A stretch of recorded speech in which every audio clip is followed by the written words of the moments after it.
We're gonna get started with the next 6 readers, and thankfully the rain has stopped. So how's the audio back there? Good. Yes. Okay. So earlier I mentioned a program that we do called Authors Corner, where we support a local author who's recently published with an independent press. We promote their work all around the community. We get their book for sale in local bookstores, which, believe it or not, is kind of hard to do. And we set up events with them, and we just generally tell the world how amazing they are. So our next reader is a part of that Authors Corner program, Michele Evans, and she has this gorgeous little book called Pearl from Finishing Line Press. You can find out more about Michele on our website, where you can also buy her book, theinterlooplit.org, which is on the back of your program, and find out all about her and her writing journey and this beautiful book that you're about to hear from. Welcome, Michele Evans.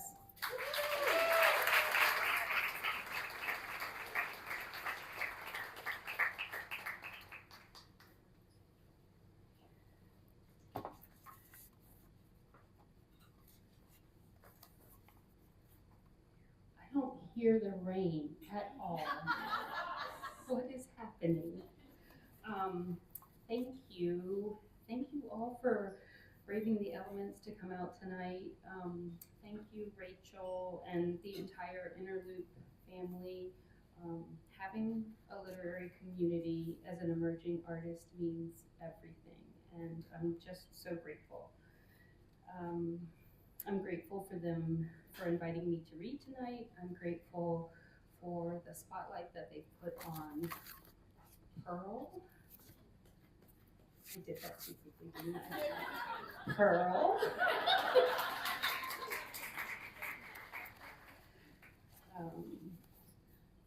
Pearl reimagines the experiences, the life experiences of women from Homer's classic epic poem, The Odyssey. It reimagines life experiences from women in American history, women of today, and somewhere sprinkled in is a little bit of me.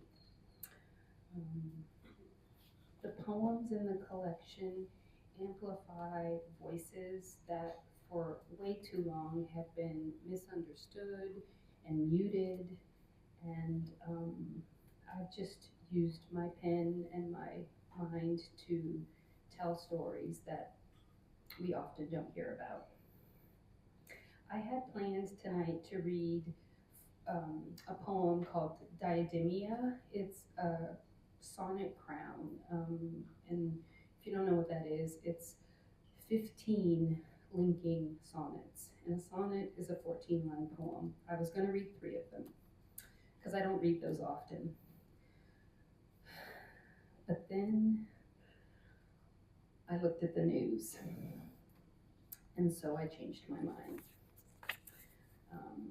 I don't know if you've heard about the 21-year-old freshman college student from Mississippi, Trey Reed, but on Monday, he was found hanging from a tree on his college campus. And the investigation is still very early. There are lots of questions, not a lot of answers, but when I heard the story, I could only think of his mother and other mothers who have had to bury their children. And so for that reason, tonight I'm going to read a poem called Anticleia. Anticleia is Odysseus's mother, and in the Odyssey, they reunite in book 11 in the underworld. And Odysseus is not expecting to meet her. He doesn't even realize that she's dead. And that story was the inspiration for this poem. That and some other mothers who have had to bury their sons and reunite with them in unexpected places. Anticleia. I told him too much of anything is almost always a bad thing. Just because there are too many fish in the sea doesn't mean you should catch one for every day of the week, because one day 6 heads will scoop you up and eat you alive. This is not the moment I have been waiting for. Hades is a mother's hospital waiting room, a dreadful place where restless souls pace, where 20 minutes feels like 20 years, waiting for my son's return from bird watching, jogging, wandering, while I sit waiting. Why don't you pick on someone your own size? I moaned, trapped inside one cave's soundproof walls. Bet this lawless monster swears nobody did this, contradicting iPhone witness and millions who heard my baby boy cry, choking out, "Mama, I can't breathe." Thank you.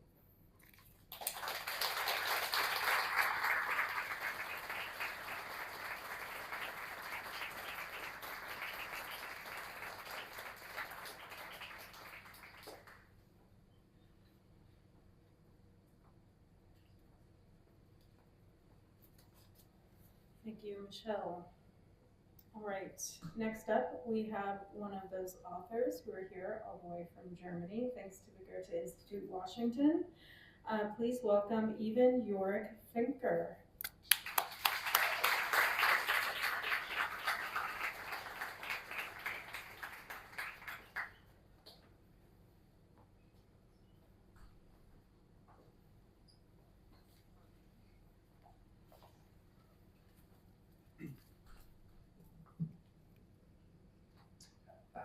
Hi, my name is Iven Fenker, and I'm currently traveling through the US, thanks to Goethe Institute, together with one of my colleagues, Sonali, who's going to read, I think not right next after me, but after me.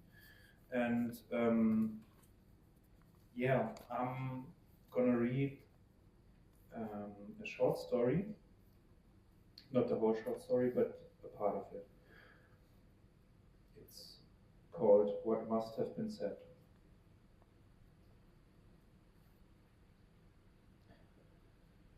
I met the Nazi of my youth again. He stands behind the bar and pours me a beer. I used to collect beatings from him, now he wants 420 from me. While the drink runs ice cold down my throat, I think about the gut punches from back then, about the bile raising up from my stomach. It seems now as though it had never happened. But I remember the taste of blood and fear in my mouth. I remember how it felt to keep running, ignoring the burning in my lungs. Another beer, please, I say, and look down at the bar. With my fingers I trace the scars on the wood.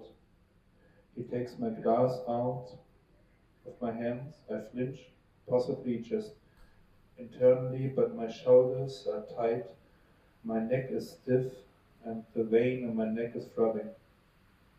He slams the glass in front of me. He hasn't watched it. I lay a bill down, watching as he gives me my change in coins, and the phone collapses in on itself. You have to talk to each other in the country, somebody's father once told me. He had stood right next to me and reminded me why I told my mother that it would be a stupid idea to go to the village fireman department festival. I don't beat your father just because he is with the Green Party, he says, and then laughs. For Habeck, though, I wouldn't hit the brakes if he were to cross the street in front of me. Well, he wouldn't come out here, I say. Well, exactly, he says. Did you watch Braunschweig versus Hannover? The Nazi asked me, and I shake my head. He looks at me, I look in my glass. Then he serves another customer. They took a beating, he says as he pours a beer from the tap and laughs. He sets the glass full of foam to the side and stabs the head with a kitchen knife. The match was called after the final whistle, without the referee, he says. And the men sitting at the counter agree with him. Another round, man? He asks. And you? The men start pounding the wooden counter and sing. Zwischen Harz und Heideland. Hey, what? Are you blind? Open your eyes before you cross the street. An old man in a sports car screams at me. The top is down. The old town teeming with activity. Didn't you pay attention in school? He screams. It's the busy season. The man's head is ruddy, the traffic is stopped up behind him, the asphalt is absorbing the heat. He's not coming out to clean a club because his seat is too low to the ground, he boastfully announces. I offer to help him up. He tells me that he'll run me over the next time I try to take his right of way. Only as he drives off do I realize that the driver is my old school teacher. Honking horns reverberate in the narrow street. His motor holds as he drives away. He turns around one last time and flips me off.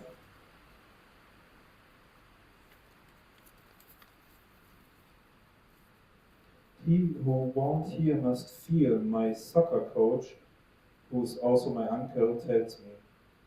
We sit in front of the ice cream stand. My legs hurt. He and my father discuss politics. My brother and I are kids and are eating after 8 ice cream sundaes. Something's got to give in, Germany, my uncle says. My father doesn't respond. My brother and I crack down the chocolate shells with our plastic spoons.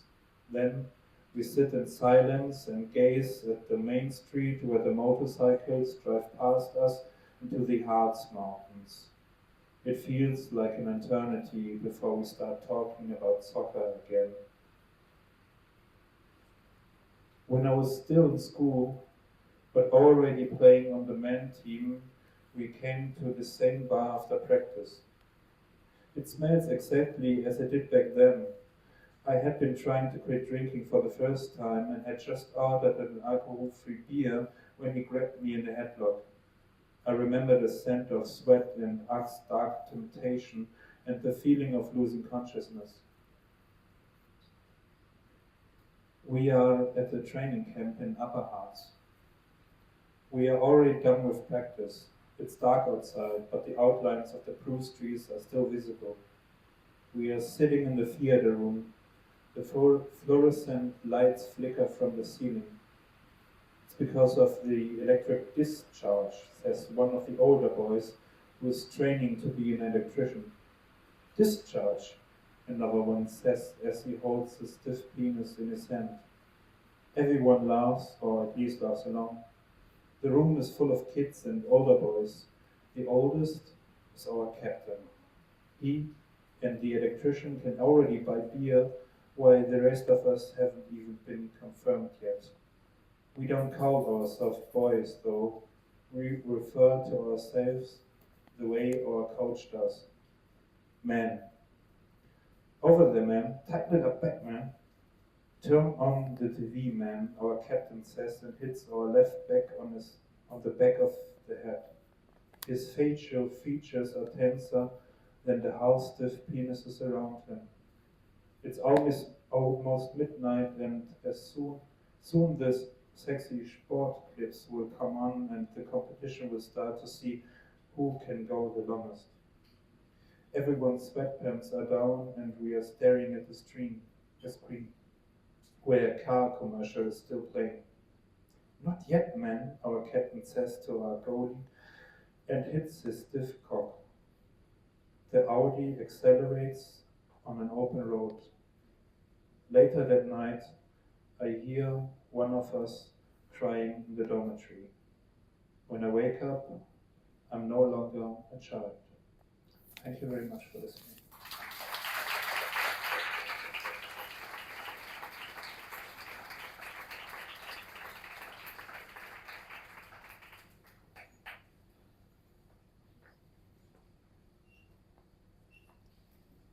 Next in nonfiction, Shannon Richardson.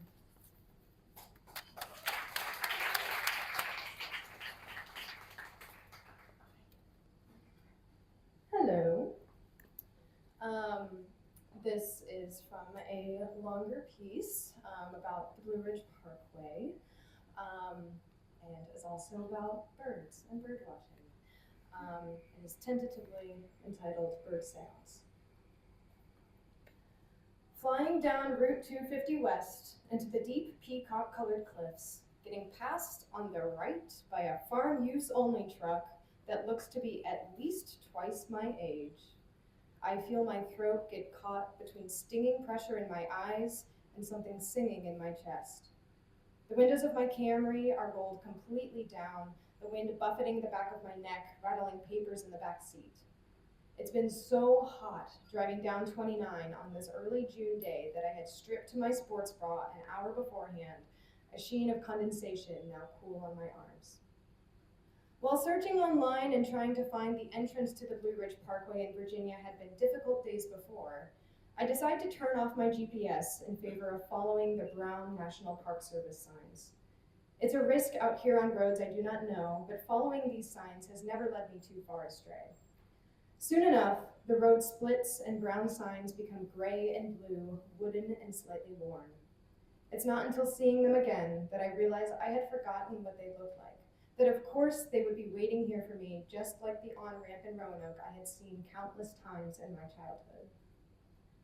The temperature drops drastically as the elevation increases, so much so that I need to redress myself, pulling on my t-shirt and flannel overshirt as I wind my way up to the Afton Mountain overlook.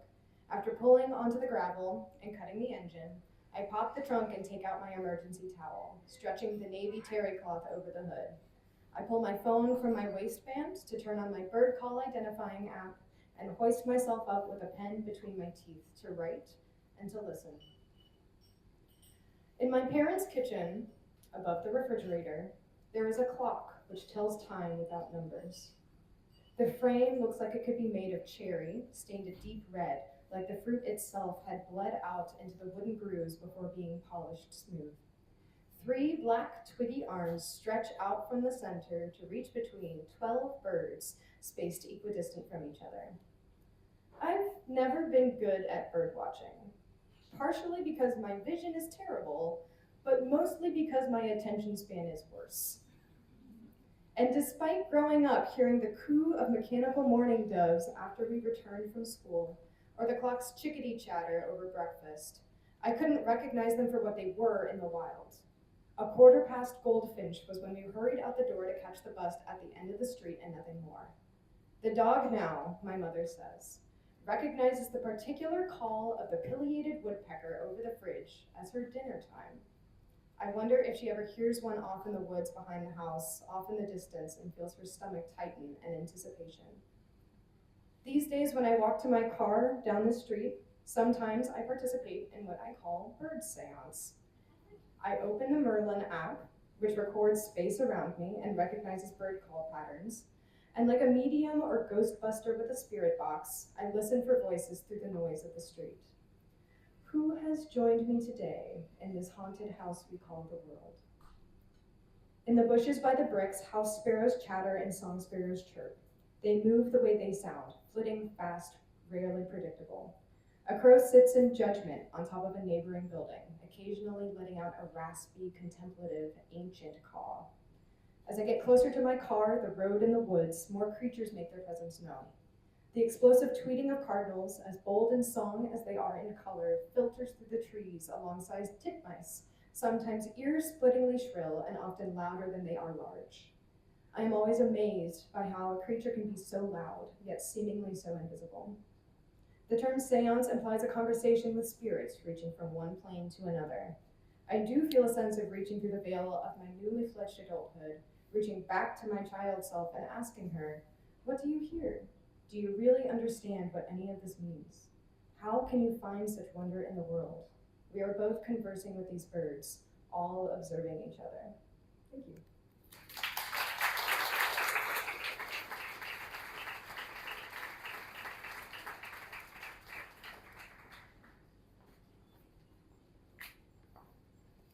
Next in poetry, Blake Lynch.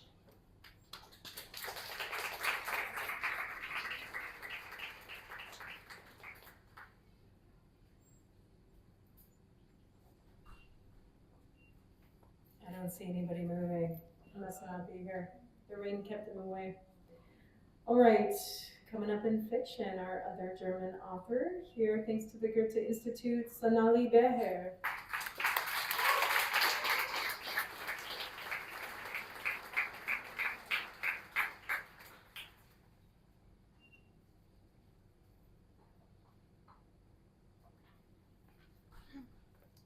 Hello.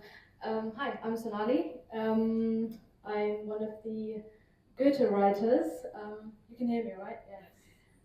Thank you so much for inviting us in a loop, and also to Goethe, of course. We've been traveling for 1.5 weeks now along the East Coast, from New York to Miami, and it's a cool country. It's a really cool country, and we've had some really interesting conversations. So thanks for that as well.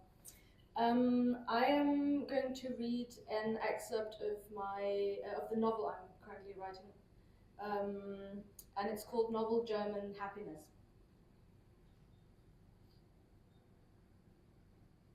Once upon a time, there was a Jew and a woman with a migrant background. Her specific background is not important.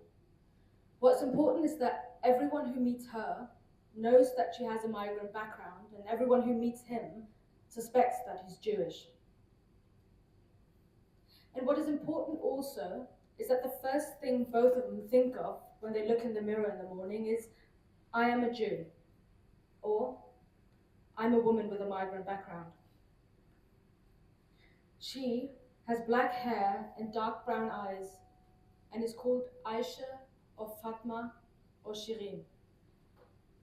He has black hair and light brown eyes and is called David or Moshe or Isaac. She works at a kebab stand, or as a dental hygienist, or writes books about other women with migrant backgrounds. Her father owns a convenience store or a produce store. Her mom is a homemaker, and or maybe she cleans a doctor's office at night. The woman with a migrant background went to college, or she didn't, but if she did, she's the first in her family to do so. He, the Jew, is a great-grandson of Holocaust survivors, or maybe he's not. His great-grandfather was in Auschwitz or Dachau, or he lived his entire life in New York. Here too, the details are unimportant.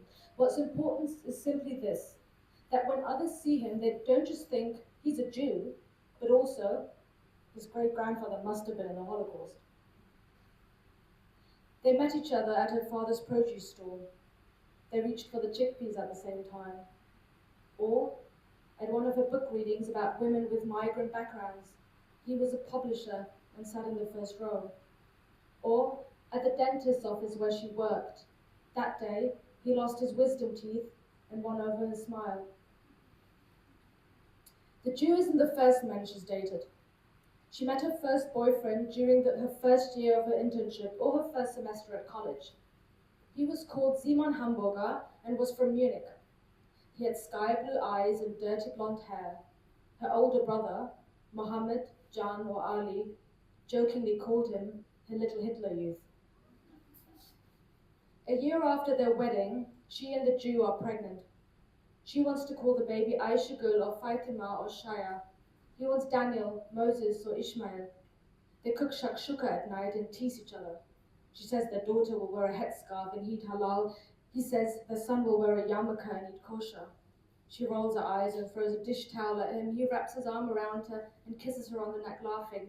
They agree on a double name. 6 months after the birth, it rains the whole day. On her way home, the woman with a migrant background thinks back when she was reading eyewitness accounts from former Ukraine in a college seminar. She thinks about how students in former Kiev developed a weather app that issued a warning when the military marched from the streets and soldiers invaded the city. When that happened, the app would simply display small symbols for raindrops and thunderstorms. Under that would be the message, "It's raining on Shevchenko Street." The woman with a migrant background flees through the apartment entrance, closes her umbrella, runs up the stairs, and sees 2 police officers standing in front of her door. She thinks, "It's raining in my house." They ask, "Are you Aisha, or Fatma, or Shirin?" She says yes, or yes, or yes. They ask if they can come in. She asks why. They say a routine check. They say don't be afraid. Thank you.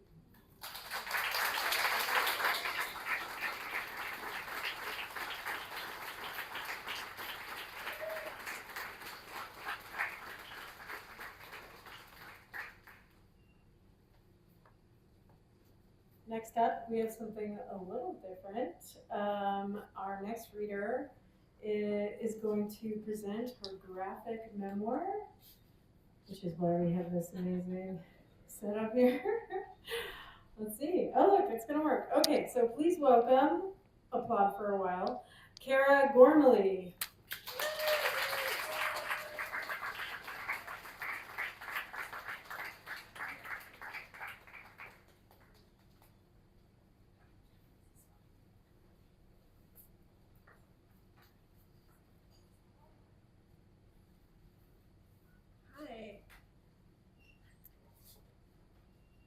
So I'm going to read an excerpt from my book, Everything is Fine.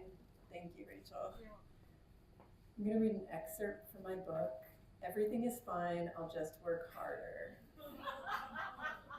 Spoiler alert, it's terrible life advice. Everything is not just fine, and you should not work harder. And first I want to just give you a really brief elevator pitch about my book. So essentially the elevator pitch is workaholic professor embarks on a transformative therapeutic journey after a Facebook friend request resurfaces long buried trauma. Whew, only 2 hours left. Gotta get this paper done. Tap, tap, tap. And give students feedback on their work. And.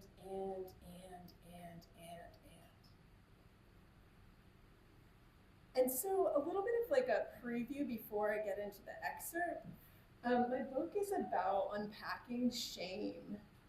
And shame makes us feel less than normal, that we're not normal, that we're less than, that we can't be ourselves, and that we don't belong. And it's really such a universal experience. And we all experience it to some degree. And some of us experience it more than others. And so here's the excerpt.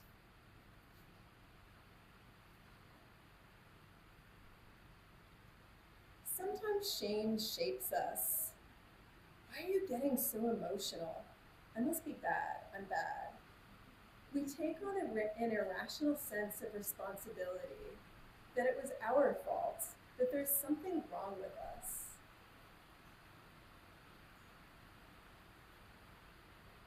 And we develop maladaptive beliefs about ourselves and behaviors that hurt us. Unrelenting standards, impossible to achieve. Work harder, feel bad, sob, it's still not enough. Repeat as needed. The terrible irony is that this misplaced responsibility and unjustified shame makes a kid's world safer.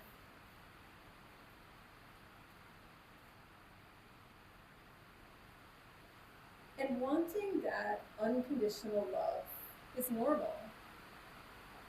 I wonder where they are, sigh. And never ending. Do they remember me? The most painful part is accepting that bitter pill. Accepting the longing. Teen me. 30s me. Thank you for coming to our wedding. I want to take a moment to acknowledge those not with us. 40s me. Again and again. And never getting what I long for. We hunger for it. Connection gives us life. This was one of the hardest things I learned. How much it hurts to long for unconditional parental love. How could I not long for it? I'm human. The grief ebbs and flows, and sometimes I resist. Hold on.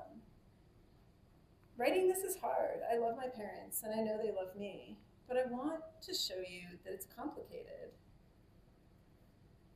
I find myself wanting to tell you about some of the good parts of my childhood, to show you the good parts that I long for, maybe to balance it out. These blueberries are delicious. Ooh, I like this one. She's so fluffy. Want to race for the last block? I bet you can't beat me. Want to bet? The harm doesn't negate the good, nor the good the harm. It's all my emotional truth. I wish, especially for my teen self, that I could tell another story. But this is the story that shaped me, and it's the story I need to tell. I had to learn to be my own parent, to tend to the younger me's. I'm here for you. I guess they're not coming back. I should look for food. Delicious. I can do this. It's ongoing work, maybe a lifetime of work, finding my way, finding peace. And I know it's okay to be sad for what I long for. And I'm gonna skip a couple pages, and I can do that because I'm the author. And I wanna leave you on like a little bit of a happy note, even though I'm not sure I totally believe in happy endings. Shame is heavy. Maybe I don't need to carry this anymore. Oof, you're enough. As for the meta shame, which tells me, shh, you should not talk about that. Don't write about that. What would it feel like to share this? Would they shame me for telling my story? Maybe, but that's their own shame. Shame they can't face, masked by anger and disappointed, projected onto me. I felt like a different person, unburdened, light, free.